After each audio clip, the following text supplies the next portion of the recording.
Hey there, math hoppers. In this video lesson, we are going to learn about functions and relations and what it takes for a relation to be a function. So let's start with what's a relation.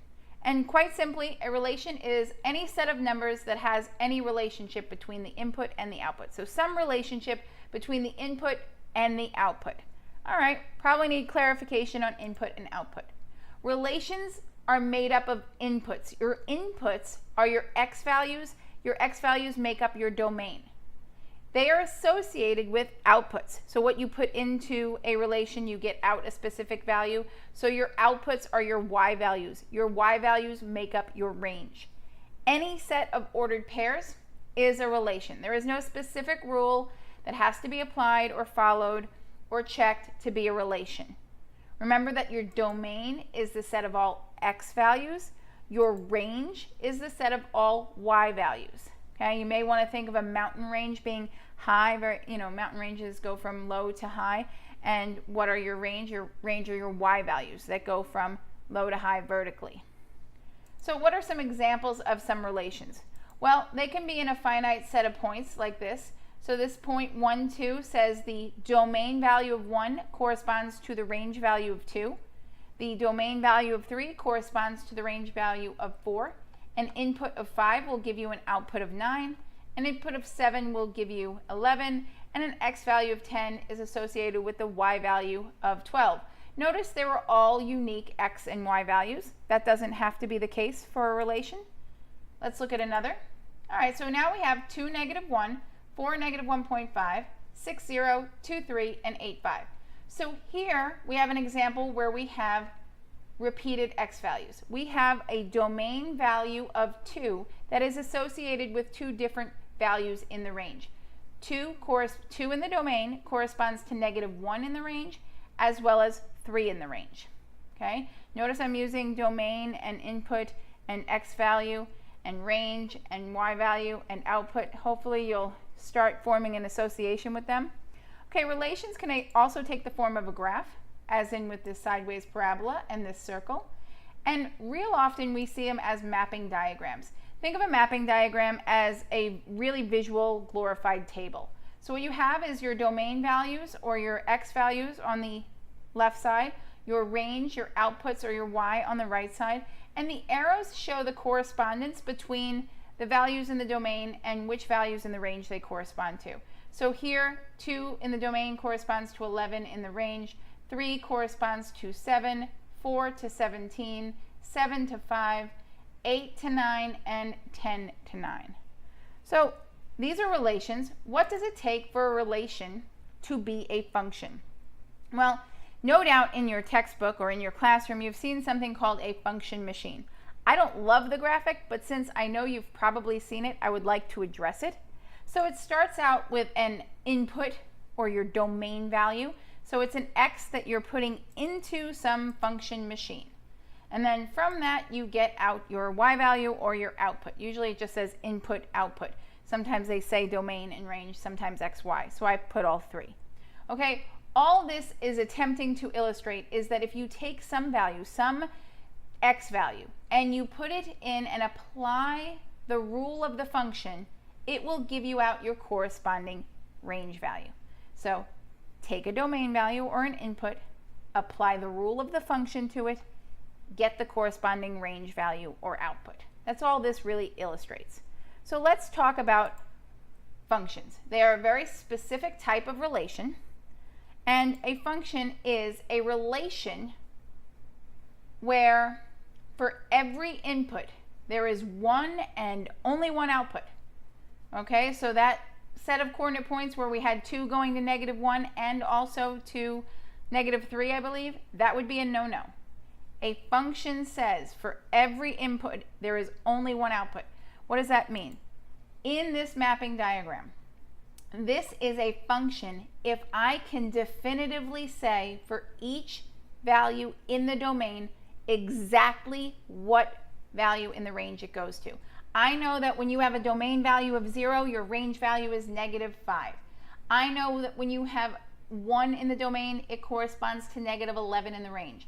2 in the domain gives you -9 in the range. 3 in the domain gives you -5 in the range. 4 in the domain gives you -9 in the range. Every single x value is associated with only one y value. So notice that none of these domain values have two arrows coming from them. 0 couldn't have an arrow to -5 and then some other value like -9, because then I couldn't tell you definitively what corresponded with 0 in the domain, because there'd be two options. All right, not to put a finer point on it, but if for every single value in the domain you can absolutely, without question, identify the exact associated value of the range, then you have a function. All right, so let's look at some examples of functions. Let's start with a set of points. So this is 1, 8, 4, 10, 7, 11, 10, 15, 13, 16. Notice there are no repeated values in the domain. Well, that's a guarantee that my domain doesn't have two different range values. If 1 corresponded to more than 8 in the domain, I would have to list 1 in the domain again. There'd have to be 2 points here that had 1 in the domain. So sometimes we just scan these and look for multiple x values, and then we know we don't have a function. All right, let's look at another one. This is one that people think is not a function, but it is, and we'll see it graphically later too. So let's look at this. A domain value of 1 is associated with 2 in the range. 3 in the domain, associated with 2 in the range. 5 in the domain, associated with 2 in the range. 7 in the domain, associated with 2 in the range. Seeing a pattern here. 9 in the domain, associated with 2 in the range. So there are no repeated x values, but there sure are repeated y values. And this is okay. Think about what this would look like if we plotted this, right? If we plotted it, 1 would go to 2. 3 would go to 2. But 1 would only go to 2. 3 would only go to 2. 5 would only go to 2. So it is okay that they all go to the same y value, because I can tell you for each value of x exactly what y value it goes to. I mean, it's going to be 2, clearly, but I can tell you for sure. All right, let's look at a graph. This is a parabola opening down. This is a function. I can see here -3 as an input returns back 3.5, somewhere up there, but only one value. -2 gives us out 4, 1 gives us 0, 3 gives us -8. So I can see for each value here on my x-axis, I correspond to simply one value on the graph. All right, let's look at another one. Nice little squirrely function here. Looks like a cubic, but again, -2 corresponds to -40. -4 corresponds to -72 maybe. This -3.5 still just corresponding to 1 point on the graph. So this is clearly a function. One more, absolute value function. Yep, it is a function. That's why we call it the absolute value function.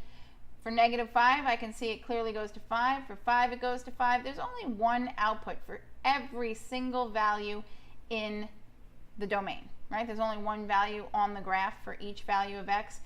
Sometimes I don't know them. I'd have to estimate them, but I could still see that there's clearly just one. All right, so let's look at some and decide which are functions. This time, let's look at mapping diagrams.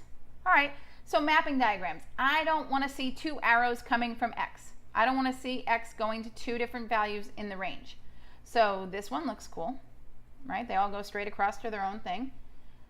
This one, -2, just one arrow, one arrow, one arrow, one arrow. This one looks good, right? I can tell you for each value in the domain the exact y value it goes to.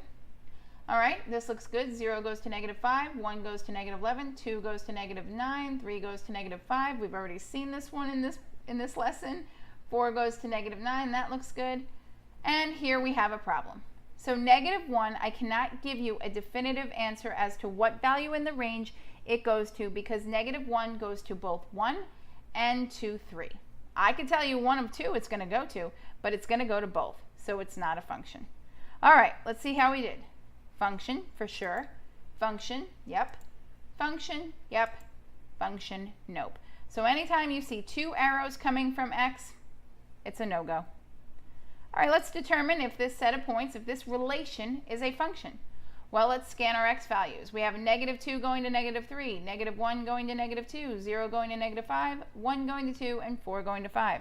So can we answer the question, can I definitely give you the output that is associated with each input?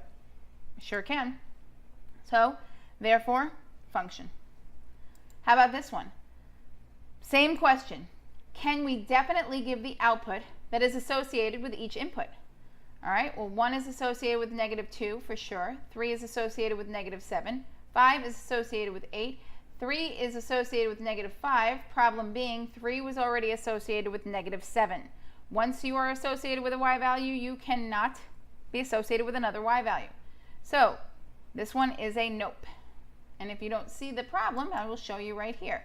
So here's our set of points, and the problem comes in where I have 3 going to both -7 and -5.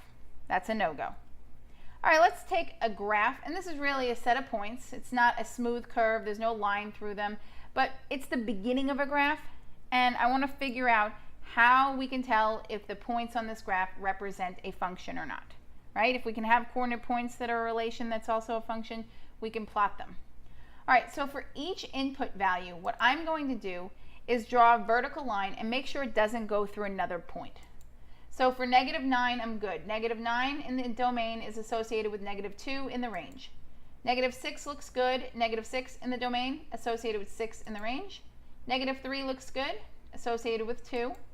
4 looks good, goes through only one point. Input of 4 gives us an output of 3. And there we are. The input of 8 causes a problem. Input of 8 is associated with both 6 and -2, and that is a no-no.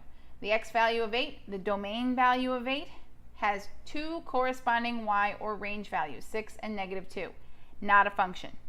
All right, so maybe we have figured it out. But to determine if a function is a function, well, to determine if a relation is a function from a graph, we use a vertical line test. What? Yes, we use a vertical line test. And what does that mean? Well, vertical line test means, imagine you took a thing of spaghetti and put it vertically across this graph. As long as that string of spaghetti, or stick of spaghetti you would call it, as long as you move it across, it only touches the graph in one place, you're good. I do not have spaghetti, but I have an electronic line. So I'm going to keep moving this across until I have convinced you it only touches this graph at one place, no matter where I put this vertical line. And as long as it does, and by the way it does, it is a function. It has passed the vertical line test, as we say. All right, now let's do one more. Now for this one, I don't have to put that many vertical lines. I can clearly see if I place a vertical line like here, it's going to hit 2 places. The input of -5 gives us 2 outputs. It's going to hit the graph in 2 places. That is no-no. It is not a function. All right, so which of these are functions? We have a horizontal line. So this is an example of where all the y values are the same. This is the line y equals 4. Y equals 4 means no matter what x is, y will be 4. We can see very clearly this would pass a vertical line test. All right, how about this little cubic function right here? No matter what my input is, I will get one output from it. And right here, this confuses people. This is not a horizontal line. This is still increasing. It is a curve here. This will pass the vertical line test. How about this circle? There's a lot of places here where I can clearly see this is going to touch in 2 places. Let's look at the y-axis. The y-axis hits the graph in 2 places all by itself. So not a function. And this guy, this is the line x equals 2. This is a vertical line. So for sure this isn't going to hit just one place on the graph, because once I put the vertical line on top of this vertical line, it will touch it infinitely many places. So clearly not a function. Let's see. Function, function, not. All right, now let's talk about function notation. Function notation is not that bad. This is the graph of y equals 2x plus 1. It is clearly a linear equation with a y-intercept at 1 and a slope of 2. And function notation is one of those things where if you missed one day in math and they taught this while you were gone, you'd come in and be like, how long was I gone? What's the funny little symbol? All right? So when we ask ourselves, is this thing a function? We could do the vertical line test. We could pretty clearly see that no matter where I put my vertical line, it's going to touch the graph at just one place, right? Each input returns only one output. So Function notation is simply a renaming of this function. And what it does is it just gives us more information. If I write this in function notation, I'm telling everybody, hey, don't do the vertical line test. I already did it. It passed. This thing's a function. Don't waste your time. All right, so what does it look like? Function notation is this f parentheses x, and we read it f of x. And all this means is that this relationship, 2x plus 1, y equals 2x plus 1, is a function whose variable is x. That's it. It says, hey, this f says function, pass the vertical line test. For every input, there's one output, of x, meaning it's a function in terms of x, whose variable we use is x. If this said 2n plus 1, this would be f of n. All right, that's all it is. So yes, f of x and y are interchangeable. They both represent the ranges, the outputs, what you get from the rule. So if I write something in this form, I'm telling you f of x equals 2x plus 1. If you were wondering if this thing's a function, it is. Passes the test. If your teacher gives it to you in this form, y equals 2x plus 1, he or she may ask you, hey, is this a function? And then you would have to do one of our tests and determine if it's a function. If they give it to you in this form, I hope they wouldn't ask you if it's a function, because they're giving it to you in function notation. And that's all function notation is. It's just giving you more information. All right, that's it. So if you're working through the module and you have questions, you're doing your homework or your classwork, or you're studying for a test and something's still fuzzy, it doesn't make sense, you should be subscribed to our YouTube channel. It literally exists for you to submit problems that are giving you grief. We will make you a custom video solution, and then they won't give you grief anymore. Till next time, Math Hoppers, take it easy.